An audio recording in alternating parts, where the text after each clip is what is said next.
Welcome back to Orangeline, and now it's for our ever-popular What's Bugging Us segment. Bringing it back. There's no Chris Campbell, unfortunately. That's really bugging me, but we'll move on. We'll move on from that. Alex Dingman, Nate Swihart with you. This week, an obvious problem for anybody that has classes in Pulliam like myself. I'm here pretty much 60% of the day. The parking lot situation. The parking with the new building, the LLC, all the new students we have.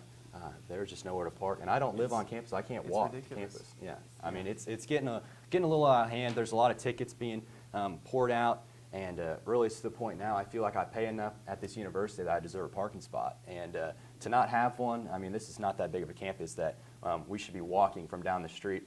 I'm thinking maybe it's a mental strategy to make us feel like the campus is really bigger than it is because we have to park so far away from campus, but it's not really fooling me. It's kind of just upsetting me, bugging me a little bit, you could say. It's making it worse. Like, I know for me personally anyway, up until about a week ago, I was riding my bike everywhere. It was my only mode of transportation. I see you all the time riding around. I bought a car last week. Big mistake. Yeah. Because why'd honestly, you do that? It's stupid because there's nowhere to park. It's like having a car in New York. There's just no point at this point. It's ridiculous. I mean, last year, before we had the LLC, there was a parking lot there. It was wonderful. I could walk from my apartment to the Union. I could walk from the Union to the apartment through a parking lot. It was wonderful.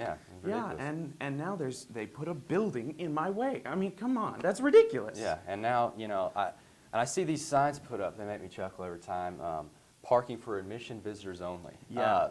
Baker University, we have a little over 900 people here. How many people are coming to visit the admissions every day? Yeah. I would say there's probably a pretty small percentage. You could probably put one spot maybe. There's like 4 or 5, and it seems a little extreme.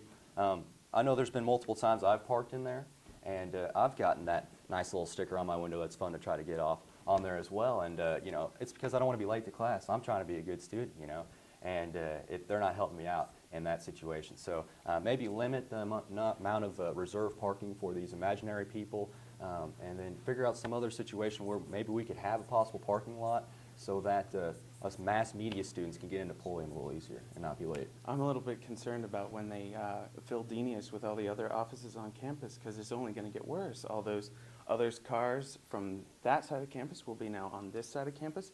Even less parking over here. That's a slippery slope fallacy. Yeah, it's getting worse. Hey, come on. You're being ridiculous right now. It's been a while since I've taken LA 101. I think you need a refresher course. It's upsetting. You're supposed to be a critical thinker. Fine. Ridiculous. All right, well, we'll see what happens this week. We'll be back next week for more Bugging Us. Right now, we're going to kick it to Kelsey. With many sets of family connections on this year's Baker volleyball team, there's a reason why the squad might be a little confusing. The Wildcats have 3 sets of sisters, a cousin, 2 nieces, and a mother-daughter relationship. The family affair starts with head coach Kathy Allen and her daughter Kelsey, who's a freshman this year. No, actually it's okay. It's not bad. I've been playing for like my whole life, so when we're on the court, it's not like she's my mom really at all. And it's fun. I like playing with all the girls, and having my mom as a coach is just sort of like, it's an added benefit.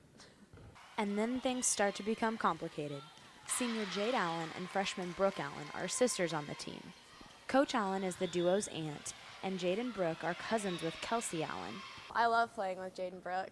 We've always been really close family, so the fact that we all get to go to college together and Brooke and I get to live together and we all get to play together is really fun. It makes us even closer than we were before.